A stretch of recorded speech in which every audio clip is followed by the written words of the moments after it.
देशभरातून आलेल्या पवित्र जलाने प्रभू रामाचा अभिषेक रविवारी करण्यात आला आहे। प्राणप्रतिष्ठा सोहळ्यापूर्वीचा हा महत्त्वाचा विधी आपण पाहू शकता फक्त जय महाराष्ट्र वृत्तवाहिनीवर।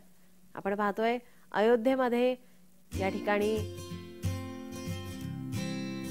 देशभरातून आलेल्या पवित्र जलाने प्रभू रामाचा जलाभिषेक करण्यात आलेला आहे। आपण ही दृश्य पाहतोय।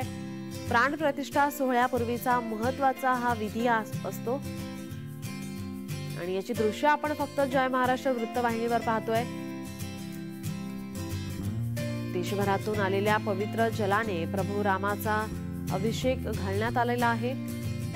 प्राणप्रतिष्ठा सोहळ्यापूर्वीचा हा महत्त्वाचा विधी आहे। आपण ही ताजी दृश्य पाहतोय। या ठिकाणी अभिषेक घालण्यात आलेला आहे। देशभरातून पवित्र जल हे मागवण्यात आले होते। या पवित्र जलाने प्रभू रामाचा अभिषेक घालण्यात आलाय। प्राणप्रतिष्ठा सोहळ्यापूर्वीचा हा महत्त्वाचा विधी हा पार पडलेला आहे। आपण ही सकाळची दृश्य पाहतोय।